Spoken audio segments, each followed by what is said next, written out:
George! What's wrong? The doorbell rang, and I was surprised to see my grandson George standing there. He looked like he had just come back from school, carrying his middle school backpack. George had visited us many times before, ringing the doorbell but always running away without saying anything.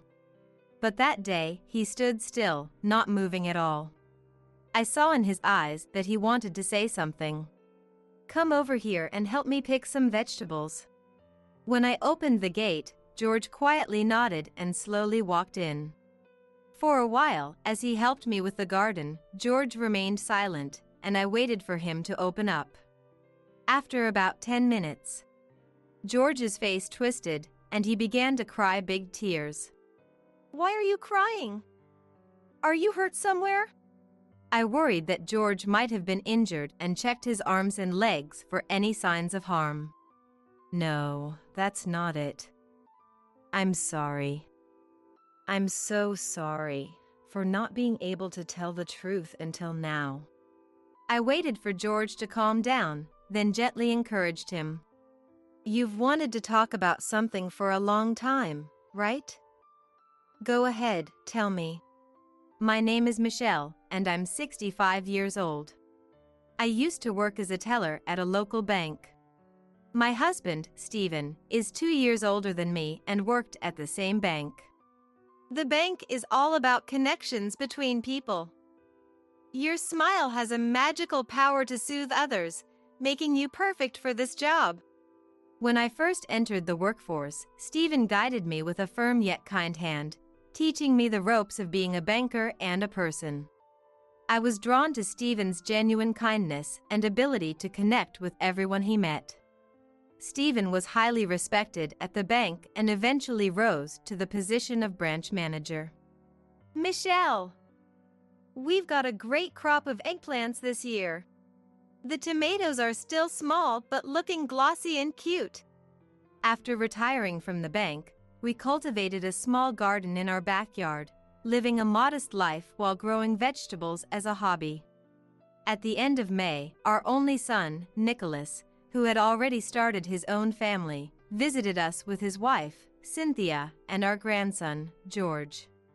Nicholas had graduated from college, joined a company in the city, and 5 years later brought his fiancée, Cynthia, to visit us once. After that, we only received a letter announcing George's birth, and for 15 years, we had no contact. What have you been doing, not showing up for Christmas or summer vacations? At least call sometimes. Stephen's voice, trained from his time as a branch manager, boomed through the small house entrance. I'm sorry, Dad. Work has been so busy that I didn't have time to reach out. Stephen, calm down. You're scaring Cynthia. I smiled wryly and tried to calm down Stephen, who was getting excited. Stephen's joy often turned into an overwhelming display, making it seem like he was angry to those who didn't know him. It's been a long time, Cynthia. I'm glad to see you doing well. Sorry for not keeping in touch, Michelle. Nicholas's wife, Cynthia, looked a bit thinner than when we last met 15 years ago, but her bright smile remained the same. Beside her stood a teenage boy carrying Cynthia's bags, and I smiled warmly at him. You must be George. Nice to meet you, I'm your granny. George, feeling shy, just bowed without saying a word. Despite that, I couldn't contain my happiness at meeting my grandson and kept talking. I've only seen pictures of you as a baby, but now you look so much like Nicholas did when he was young. How old are you now? George is already 14. He'll be taller than me soon. Nicholas answered, standing next to George. That night, we shared a meal with our son's family for the first time in 15 years. Back then, George was still in Cynthia's womb. I made too many dishes for George, so please help yourself to more, I said, but George only gave a faint smile and didn't say anything. Now that I think about it, Nicholas and Cynthia had been restless since they arrived, only exchanging brief greetings and not talking about their recent lives. "Come on, Nicholas, you're back home, so relax like you used to when you were a kid. George won't feel comfortable if you don't." I joked, and Nicholas and Cynthia looked at each other, nodding in agreement. "We were debating whether to ask for your help. Actually, Cynthia and I are currently unemployed." What? No jobs at all? Why? I was at a loss for words, exchanging glances with Stephen. "We both worked at the same company, but we got tired of the toxic environment. So we decided to quit together and look for new jobs, but we haven't found any yet." "We hate to ask, but could we come over for dinner a few nights a week? Cynthia is a great cook, and I can help with anything around the house." Nicholas and Cynthia pleaded, please, with strong urgency. Of course, seeing our son and grandson every day would be wonderful, but... "Look up! Do you have any leads on new jobs? George is in middle school. You'll need money for school fees and college prep." "Let's not go overboard," Stephen said, chuckling as he tried to calm my worries. "They have their reasons." Stephen looked at our son and his family and said, "Like Michelle, I'm not overlooking your situation. But family helps each other in tough times. You can always come here for meals." He then smiled warmly and turned to me. "Is that okay with you, Michelle?" "If Stephen says so." I couldn't say all my worries were gone, but I decided to follow Stephen's lead. With Stephen's permission, our son's family started coming over 2 or 3 times a week. Nicholas and Cynthia spent their days working part-time jobs and searching for new employment. Seeing Nicholas sighing while staring at his account balance made me want to reach out and help. "Is everything okay? If it's too hard, don't push yourselves. You can live with us if you need to." "Don't worry, Mom. We'll keep trying a bit longer." Nicholas's smile reassured me, and I chose to believe him. By mid-June. "Do you have an early start tomorrow? The rain is getting heavier, so if you have time, stay over tonight," Stephen suggested, and Nicholas hesitated. "We don't want to impose." Exchanging glances with Cynthia, he added, "If it's not too much trouble." So, our son's family started staying overnight. Whenever George came over, he often kept his head down and remained silent. "George, is something bothering you?" Then Nicholas said, "That's right," and stepped between George and me. "George did poorly on a test recently and got scolded by his teacher. He's been really down about it ever since." "I see. So, George, you inherited your struggle with studies from Nicholas. It's all his fault. Which means it's my fault." Stephen's joke made George nod slightly, but I couldn't help feeling that George was just trying to please Nicholas. Around this time, George began visiting our house almost daily, even when he wasn't staying over. He would ring the doorbell and then just stand there, watching us silently. But when I greeted him, George would run off to the bus stop in surprise. Seeing his school backpack, I figured it was on his way home from school.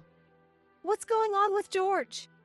Concerned about George's odd behavior, I talked to Stephen. "Don't worry too much. At 14, it's not unusual for him to have a few problems he can't talk about." "That's true, but..." Even in the pouring rain, George took the bus every day to our house, and I couldn't shake the feeling that there was a significant reason behind his actions. In early July, the days were oppressively hot and humid. Around midnight, I woke up to a noise. I heard what sounded like footsteps from the next room and held my breath. Did I lock up properly? I replayed my memory several times.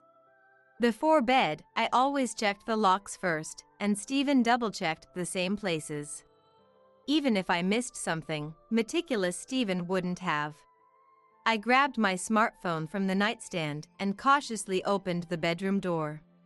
Using the faint light from my phone, I illuminated the room, but nothing seemed out of place. Maybe it was my imagination? Stephen, who was sleeping beside me, also woke up. What's wrong? I thought I heard something, but it must have been nothing. I made sure everything was locked. Want to check again? We don't want to wake Nicholas and his family. Let's go back to bed. Neither Stephen nor I gave it much thought and returned to sleep. Some time later. Hurry up! George, you don't need to wash your face, just grab your stuff.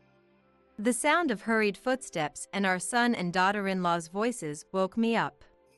It was pitch dark outside, not even a sliver of moonlight. Fully awake, I got out of bed and headed to the living room where Nicholas and Cynthia were. The clock showed it was just past 4 a.m. You're up early. What's the rush? My voice startled Nicholas, making him drop his duffel bag. The bag's contents were heavy, and it hit the floor with a dull thud. Mom, what are you doing up so early?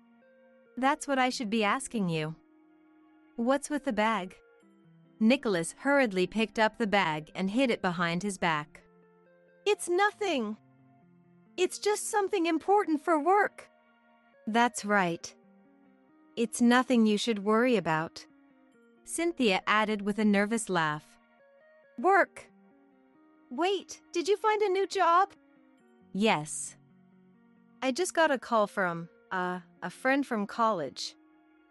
They want me to start immediately. Nicholas rambled, and Cynthia nodded along, saying, "Yeah, that's right." Congratulations! But is it so urgent? Can't you stay for breakfast? We have a meeting first thing in the morning, and it's far away, so breakfast isn't an option. Just then, Stephen woke up and joined us. This is sudden.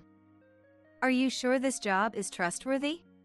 Stephen's concern came through, a habit from his days as a branch manager. Dad, you've always worried too much. This is a company run by a college senior, and everyone there is kind. There's no problem. All right then. If you're confident. With Stephen's acceptance, Nicholas looked relieved. We have to go now. Nicholas and Cynthia hurried to the door. But George stood still, not moving. Come on! Let's go! Nicholas grabbed George's arm and pulled him outside. Does George have to go? It's almost summer vacation. He can stay with us. We appreciate it, Michelle, but we don't want to trouble you further. Cynthia said, taking the bag from Nicholas and heading to the car. Nicholas pulled George's arm harder, scolding him. Stop it! We watched helplessly as they drove away. At least Nicholas and Cynthia found work. We should support them quietly, Stephen said. Yes, but... Stephen's straightforward support contrasted with my lingering concern for George. 3 days later in the afternoon, I was harvesting vegetables in the garden. After an hour of work, I took a break in the living room with a cup of coffee when the doorbell rang. I opened the door, expecting a delivery, and was surprised to see George. George! What are you doing here? I tried to hide my excitement and surprise. Usually, George would run off when I greeted him, but today he stood still.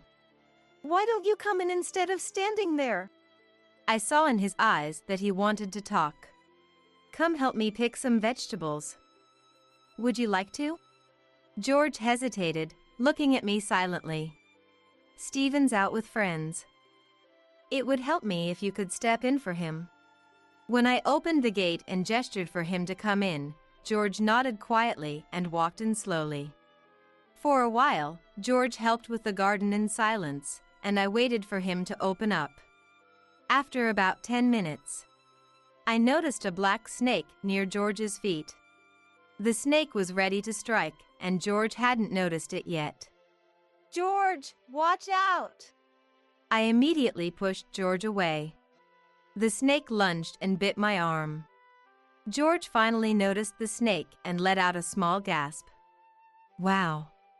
But when he saw that I had been bitten, realizing I'd been bitten, he shouted, "Get away from my granny!" and chased the snake away with a stick. As he tried to chase it further, I stopped him. "Thank you, that's enough." The snake must have been scared of getting stepped on. I smiled, trying to ease George's fear. But, Granny, you got bitten. That snake isn't venomous. I'll be fine. George seemed to collapse in relief, sitting down on the ground. Why did you protect me? George looked at me with a puzzled expression, and I asked him back. Why would you ask that? You're my precious grandson, of course I would help you. Immediately after, George's face crumpled, and he began to shed big tears. Why are you crying? Are you hurt somewhere? I worried that George might be injured and checked his arms and legs for any signs of harm. No, it's not that. I'm sorry. I'm so sorry for not telling the truth until now. I waited for George to calm down, then gently encouraged him. You've wanted to talk about something for a long time, right? Go ahead, tell me. Dad and Mom told me not to say anything. With that, George slowly took off his shirt, revealing his back. There were numerous scrapes and bruises, and I was speechless at the sight. These marks. Did Nicholas do this? George nodded and began to tell me everything that had happened. After losing their jobs, my son and his wife became addicted to gambling and would take out their frustrations on George. George revealed that the real reason they came close to us was because of the safe Stephen had in his room. Stephen had converted some of his savings into gold bars and kept them in the safe for retirement. Nicholas and Cynthia had planned to steal the gold bars. I overheard their conversation. They threatened me, saying I knew what would happen if I told you. Threatened by Nicholas, George couldn't tell us the truth and had been suffering alone. The couple figured out the safe's combination, took the gold bars, converted them to cash the same day, and left George behind to go on a trip to Australia. You did well to tell me. You're so brave. I hugged George tightly as he cried bitterly. An hour later, I told Stephen what had happened when he returned from his gathering. I can't believe this. Stephen couldn't accept my story at first. He seemed to understand what I was saying, but his desire to believe in our son was stronger. It's true. The gold bars are gone.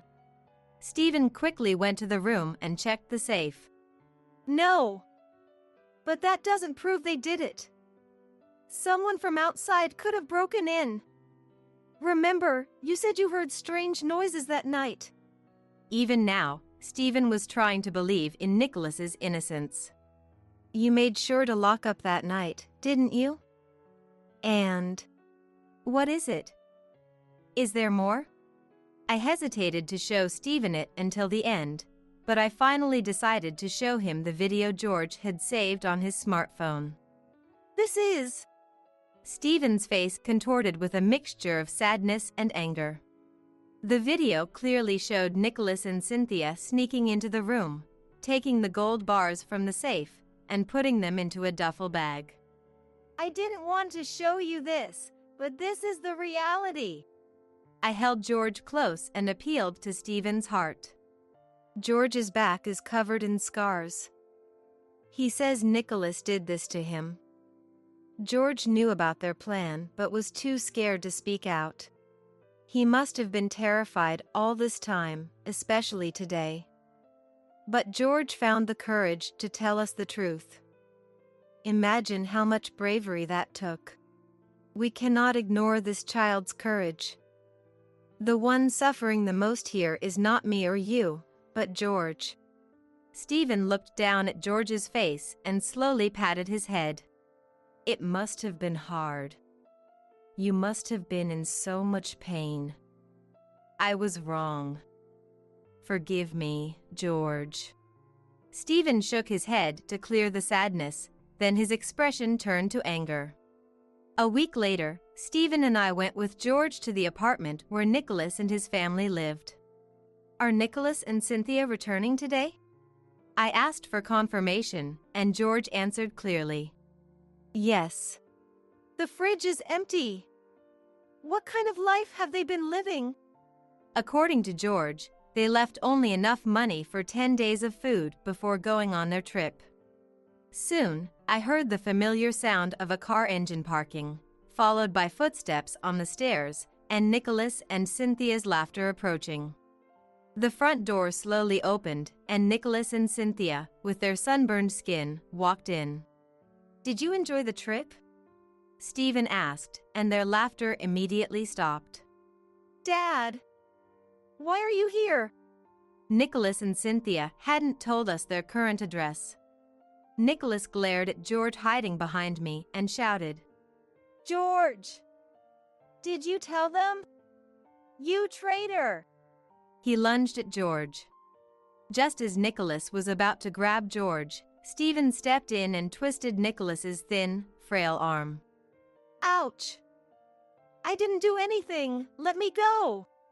The self-defense techniques I learned for bank robbery prevention came in handy. When Stephen loosened his grip, Nicholas's emaciated body collapsed to the floor. How does it feel to go on a trip with money you stole from someone else? Stole? What are you talking about? Nicholas tried to bluff, but Stephen said, Why don't you just admit it? And showed the footage George had secretly recorded. So your goal was the gold bars from the beginning? George! You know what will happen to you later. Cynthia shouted, causing George to tremble. So that's how you've been hurting this child. But that ends today. You're going to confess everything you've done. Nicholas, intimidated by Stephen's glare, lost the will to argue and began to explain. Both Nicholas and Cynthia had a penchant for gambling. Initially, they used their allowance to relieve work stress. However, after experiencing a significant win, they couldn't stop, eventually falling into insurmountable debt. In the end, I abused my position in accounting and embezzled company funds, which led to our dismissal. We had no choice. No choice? The problem started when you got into debt from gambling. You should have been more responsible as parents before it got that far. Stephen's stern words left them hanging their heads. Dad, please. We'll change and work hard from now on, so please don't report us to the police. Nicholas apologized deeply, and seeing this, Cynthia hurriedly followed his lead. Stephen looked at me and then at George. George, what do you want to do? I don't want Dad and Mom to get arrested. I just want them to go back to being the kind people they used to be. Seeing George's sincerity, Stephen nodded with a smile. All right then. There's one condition. You two must undergo treatment with a specialist to overcome your gambling addiction. Understood? Got it. We'll do it. Cynthia nodded and thanked Stephen for his leniency.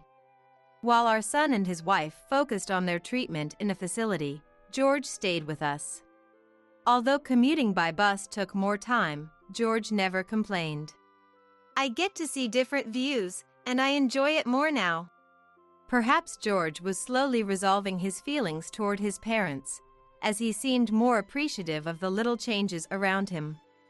Every day after school, George helped with the garden. Isn't weeding boring?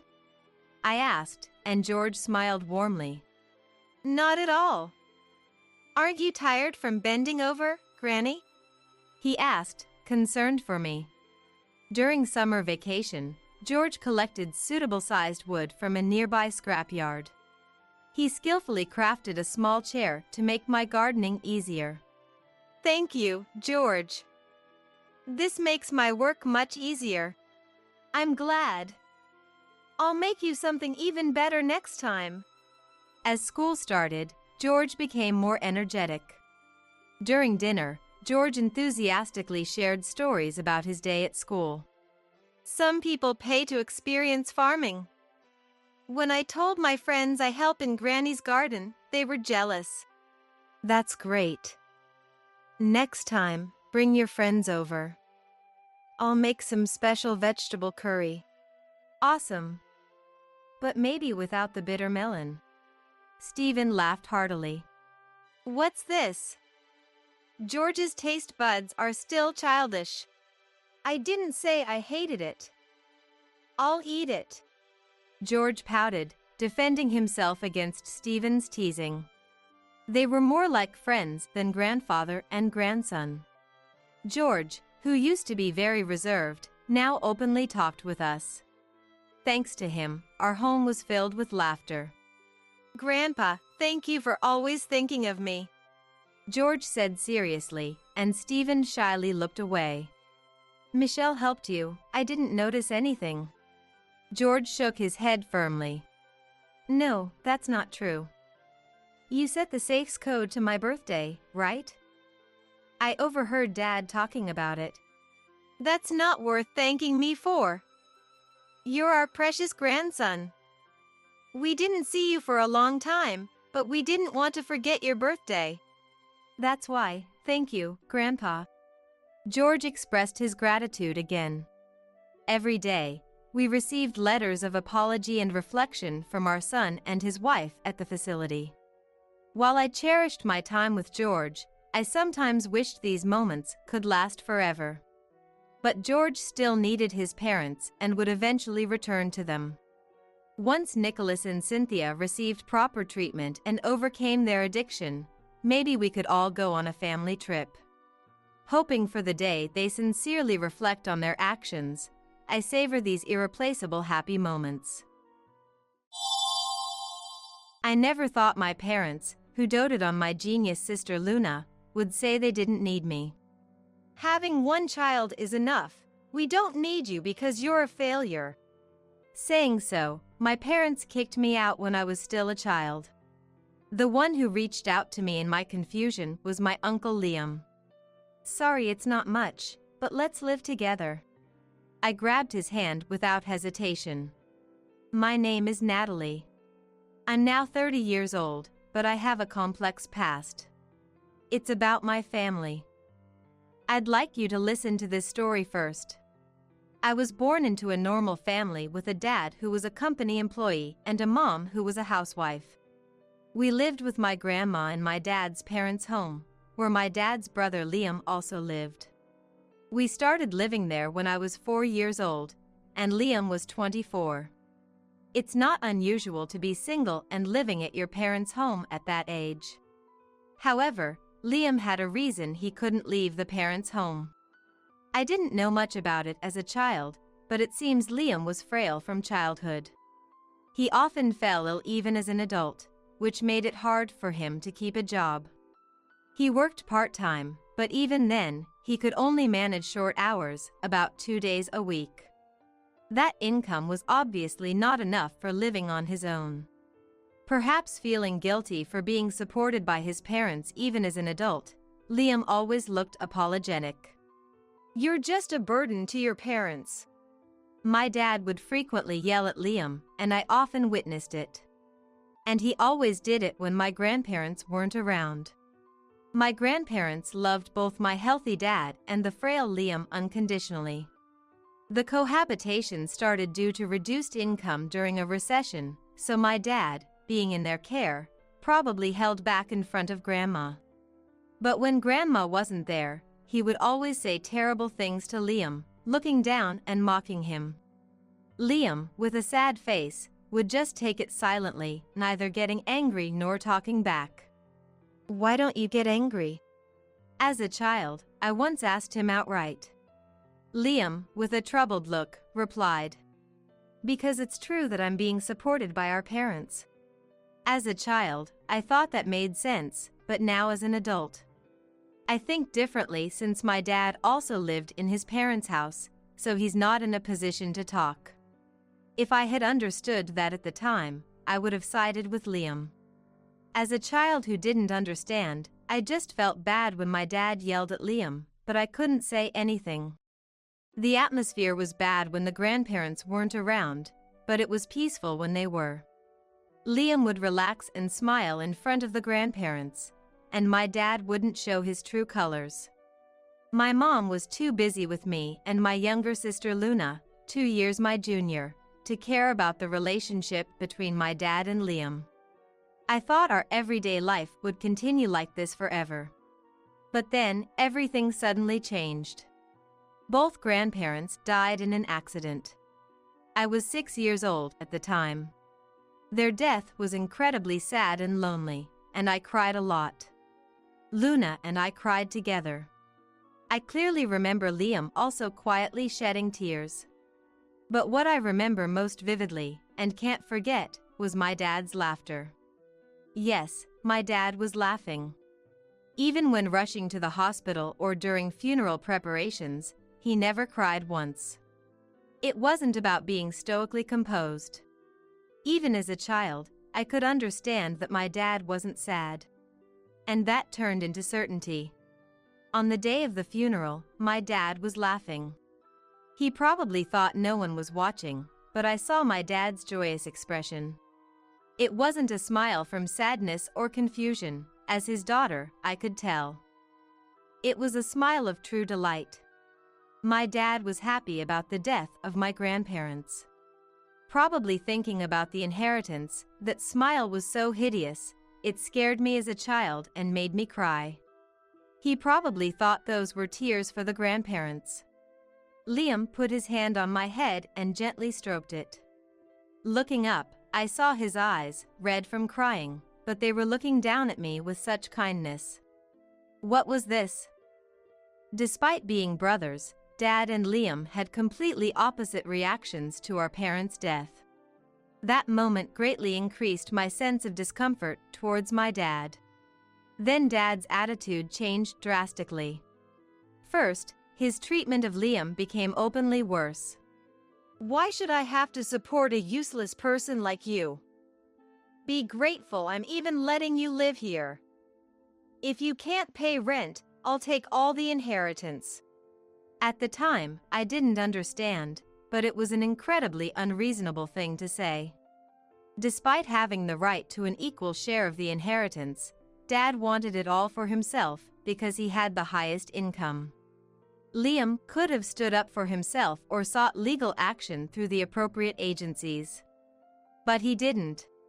Even though he looked sad, he never argued back against Dad or claimed his share of the inheritance. Worried about Liam, who was losing his spirit, I asked, "Are you okay?" "I'm frail and can't work properly, so it can't be helped," Liam said with a weak smile. Every day, Dad hurled abuse at him, and the frail Liam became thinner and paler.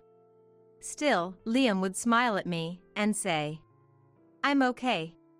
But 3 months after my grandparents died, Liam was eventually kicked out of the house. "Get out," Dad said, and Liam left without arguing or resisting. "Liam, I don't want you to go," I said, pulling on his arm in sadness over parting with gentle Liam, but he quietly moved my hand aside and patted my head. "It's okay. You're a strong girl, Natalie. You'll be okay without me." "But you won't be okay, will you?" Liam was frail and unable to work properly. How could he survive on his own? As I looked at him with tears in my eyes, Liam said, "I'll be okay," and left. Parting with Liam was sad, but as a child, there was nothing I could do. Moreover, I soon found myself in no position to worry about others. 2 years after my grandparents died, when I was 8 years old, I was attending elementary school like any other child. Luna turned 6 and was about to start elementary school. It all started when Mom said, "Luna is a genius, according to the preschool teacher. I guess she takes after me." A genius, maybe. Dad, getting carried away, decided on a whim to have her take an IQ test. The results were shocking. IQ 150? She's definitely got my genes. Luna's result showed an astounding IQ of 150. I didn't quite understand, but I knew Luna was somehow amazing. Luna, that's amazing. Thank you, Natalie. I praised Luna without fully understanding, and she smiled happily. Those were the good days. It was good until then. Then it became the worst. All right, let's apply for famous schools, Dad declared, acting on his sudden decision. Now? Even Mom was surprised, but she's a genius, so it'll be fine. Dad's mysterious confidence motivated Mom as well. From then on, Luna started attending cram school every day. Naturally, Mom was the one accompanying her, so house chores were neglected. That's when Dad said, "Hey, since Mom and Luna are busy, Natalie, you take care of the house." That's what he said to me. And so, I was tasked with laundry and cleaning. After school, I couldn't play with friends. I had to go straight home to do chores, or I'd be scolded by my parents. If I didn't do them properly, I was punished by being skipped meals. "We don't have time to care for an underachiever like you," I was told. "Why can't you score perfect marks?" Dad yelled at me after seeing my test scores in the 90s. "Try to learn a little from Luna," Mom said disdainfully. No matter how well I did on tests or even if I won first place at the sports festival, my parents wouldn't notice or praise me, they just ignored me. Like a machine, they only said to learn from Luna. And then, they even went as far as to say, "Well, it's impossible for you anyway. Luna is a genius, but you're incompetent." Luna truly was a genius and quickly got into a famous elementary school. As a result, my parents' treatment of me became even colder. They spent money on Luna, but I had to wear clothes that had become too small for me, struggling to make do. Luna got to eat delicious food. I was left with leftovers. Luna was taken on trips. I had to stay home. My parents blatantly favored Luna over me. "Luna will surely succeed in the future. Then our retirement life will be secure," Dad said, laughing. "Should she become a doctor? Or maybe a lawyer? Aiming for a politician would be nice too. We're super lucky to have a genius daughter." I was invisible in the eyes of my parents. My existence, crying in Luna's shadow, was forgotten. And when I was 10, my parents finally said, "We don't need you because Luna's education costs a lot of money." "Huh?" Confused by what he meant, Dad said. "I'm saying having just Luna is enough for us." "But how will I live by myself?" "We'll give you Liam's contact. Here's some money, now figure it out on your own." With just a small amount of money handed to me, I was truly kicked out of the house. I cried and wailed, banging on the door to be let back in, but there was no response. The door did not open. Desperate, I headed straight for the station. Being 10, I had some knowledge and could even ride the subway. Asking people for directions, I somehow made it to Liam's apartment. Liam came out to the sound of the doorbell, his kind face just as I remembered. He let me in with a surprised face, and when he heard my story, he was furious. "What are they thinking?" Even though I wasn't the one being scolded, I couldn't help but feel sorry and depressed. Wondering if I was just a burden here too and what I should do next, tears started to well up in my eyes. Then, a hand was placed on my head that looked down. It was a big, warm, and gentle hand, just like I remembered. "You've had it tough.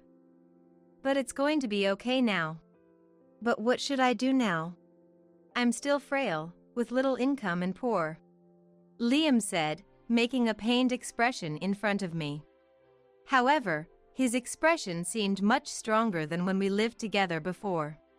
Perhaps being away from Dad had changed something in his mindset. Liam looked at me straight and said with a smile, "Sorry, it's not much, but if you don't mind, I'd be happy to become your dad." Huh? I mean, I guess in this case, a stepfather? Though I might not be reliable. Before he finished speaking, I had already jumped into his big chest. Liam's chest, similar yet entirely different from Dad's, was very comforting. "It's going to be okay now," he said, gently stroking my back as I cried with relief. It felt like the true affection of a dad pouring onto me. Since then, I was raised by Liam. Indeed, Liam was poor and often sick, which made things tough at times. But even in poverty, our home had smiles. Having been with my parents, I had almost forgotten how to smile, but living with Liam, I started to smile a lot. Even though we were poor, it was a happy home, filled with lots of love from Liam.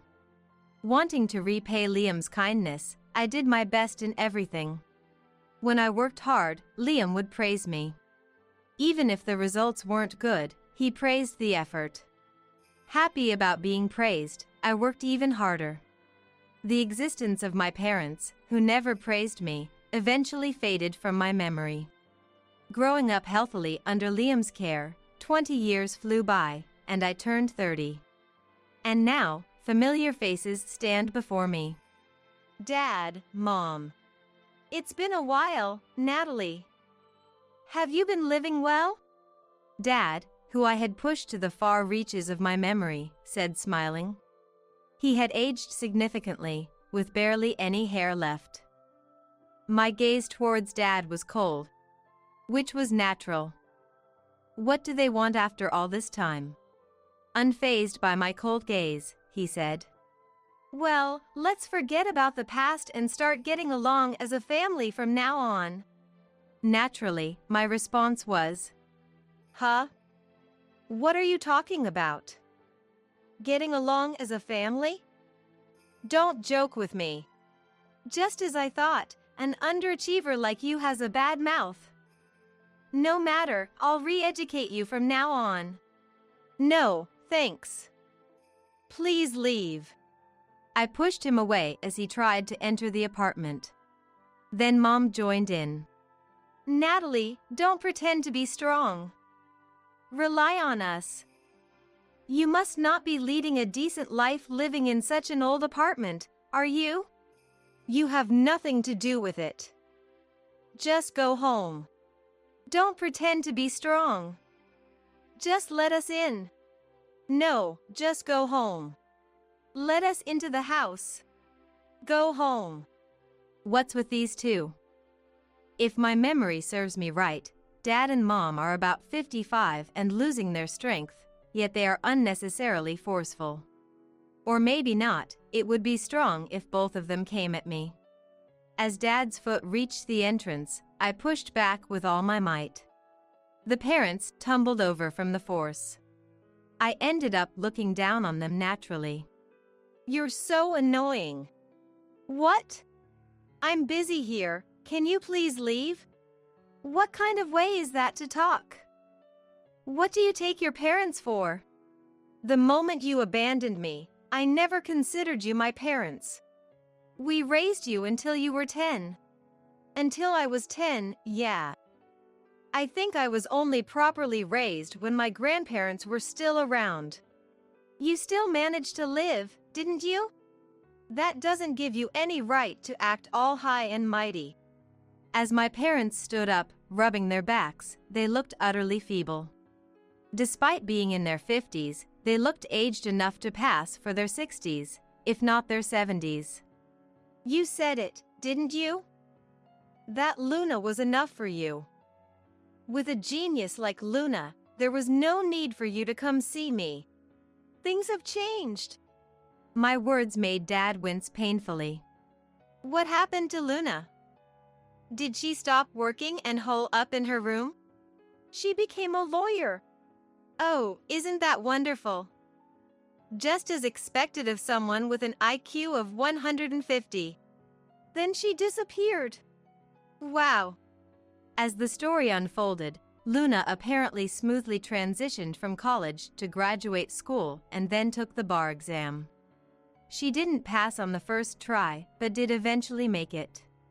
I'm not entirely sure, but there were some training periods afterward, and she officially became a lawyer. But what do they mean she vanished? Luna said she wouldn't support us and left the house. So, you were abandoned? Congratulations. It's not congratulating at all. That ingrate. Has she forgotten everything we did for her? Well, there was no love, was there? My parents might have thought they were doting on Luna, but probably, for Luna, it was just suffocating. Parents who change completely based on just an IQ score. Parents imposing excessive expectations. Parents offering what they called love, which was nothing but their own desires. No wonder Luna got fed up. And the company I was working for went bankrupt. Tough economy, huh? There was no severance, and the unemployment benefits are about to run out. That's great. It's not great at all. And looking for a new job now is tough. Tough? I couldn't help but laugh at the lack of enthusiasm. So, look after us. The laughter stopped instantly. No. What? You're abandoning your parents? The only dad I have is Liam, who has been taking care of me since I was 10. What? Dad was stunned by my words. If you came to this apartment, you knew I was living with Liam, right? What are you surprised about now? You think of Liam as your dad? Liam, who has been frail yet worked hard to ensure I didn't suffer, is indeed my dad. I said, as my parents looked at me with surprised faces. Liam worked hard despite his frail health and did his best to make sure I didn't have to struggle. And I've worked very hard in return. So, you have a reasonable job? I guess. Suddenly, Dad grabbed my shoulders. Let go. I see. You're angry, aren't you? And embarrassed? Were you even listening? No need to hear it all to understand. You felt lonely, right? And you're sulking. That's it, isn't it? We always loved Luna more, so of course you'd sulk. But you're happy and embarrassed to see us. Don't jump to conclusions. Don't worry, we'll be with you as your parents from now on. I didn't understand what he meant.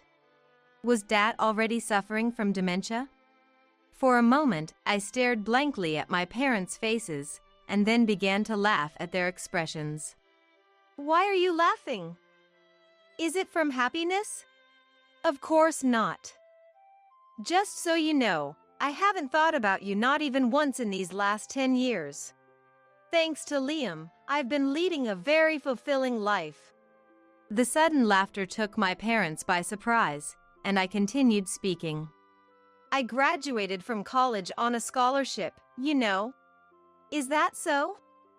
Then you must have landed a job at a good company. Yes, I did. I got a job at a pretty famous corporation. Is that so? Is that so? And I met a nice person and got married. Then, I must greet your husband as well. No need. Huh? I will. It's impossible. He's abroad right now. Is that so? By the way, Liam is also abroad. Liam too? What do you mean? I thought if you were living here alone, that frail guy must have passed away. Don't just assume Liam has died. My husband is on an overseas assignment in a place good for recuperation, so Liam went with him. Liam has gotten much better and is happily playing with my children. You have children?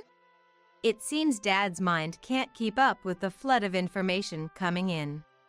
I smiled at my surprised parents. At first, Liam was reluctant to live with us, but he finally accepted, and now we're all living happily together. Then, should we go abroad too? You can, but we won't live together or take care of you. Live on your own money. That's impossible, you know that. Are you abandoning your parents? You were the ones who abandoned me first. Angered by their utterly selfish reasoning, I finally lost my temper. My parents looked pale. I owe nothing to you who abandoned me, but I owe a lot to Liam. I intend to repay Liam from now on. Please, at least send us some money. Liam never touched the money I sent him and always lived in this old apartment. But finally, he agreed to live together abroad, so I came to make the arrangements. Huh? It's such a coincidence that you came on the last day I'm leaving this old apartment. What? You're leaving here? I've finished the moving out process, and all that's left is to return the keys. I'll be going back to my home abroad immediately. What about us? Are you abandoning us? Mom asked with a pale face, and I nodded emphatically. Thank you for abandoning me, I said with a smile, and the two of them were speechless. Really, thank you. Thanks to you, I am happy now, I said, passing by them. How does it feel for the parents who abandoned their daughter to be abandoned by their daughters? I asked one last question, but no reply came. I didn't wait for an answer and left the place, thinking this would probably be the real farewell with my parents. After that, I went back to my home abroad. I had worked hard while living with Liam. That hard work paid off, and I managed to get a job at a good company. Then I got an overseas assignment and married a man I met locally. Liam cried and celebrated. And now, with the birth of my children and living with Liam, I am living happily. With my husband, children, and Liam. Also, I hope I can find a wonderful man like your husband soon. Luna is beside me, laughing as she watches the children play in the garden. Now that you're finally free from our parents' curse, I'm sure you'll find someone nice. Before that, I need to get used to my job first. Why don't you try getting a lawyer's license here? I think I'll pass on being a lawyer. No more doing what my parents want. I'll work hard at the job I want to do. I see. Right after I left home, abandoned by my parents, a letter from Luna arrived for Liam. The letter spoke of her suffering under our parents' twisted love and pressure, leading Liam and I to secretly communicate with Luna, who was still living with our parents, without them noticing. Luna wanted to come to Liam too, but Liam's financial situation couldn't support both of us. Above all, our parents wouldn't allow it. So, for the time being, she lived with our parents who could support her, planning to leave home as soon as she became an adult. Luna endured a tough life, but she overcame the trials and gained her freedom. Luna left home, taking advantage of our parents' happiness about her becoming a lawyer. Of course, I helped her with that. She secured a job here, but is struggling with the language and unfamiliar things. But she'll be all right. After all, having lived with those parents, I don't know anyone as patient and hardworking as Luna. She'll get used to this place soon enough. It's Liam I'm more worried about. Liam says he's going to a language school, I said. Luna nodded with a smile. Right. It's never too late to start something new. Looks like his health is much better now, too. We have to make sure he enjoys life from here on. Exactly. Our parents who took Liam's inheritance and made everything theirs ended up squandering it all, and soon they were out of money. They managed to invest desperately in Luna's education but ended up unemployed. Trying to make money, they sold the house, but it seems they had taken out a renovation loan against it, leaving them with only little cash. They've been asking relatives for financial help, but everyone's been cold, forcing them into poverty. A relative informed me that apparently, the couple fights nonstop. It's unthinkable to look down on family or discriminate, is it? Yeah. Luna nods at my words. I'll protect you no matter what. You've protected me enough. Thank you, Natalie. As I spilled tears at Luna's mature words. What are you protecting? A hand was placed on my head. It felt a bit smaller and more wrinkled than before, but still warm as ever. I turned around with a smile. Thank you. Huh? Seeing Liam's puzzled face as I turned around, I laughed and said, Thank you. Dad, I love you so much.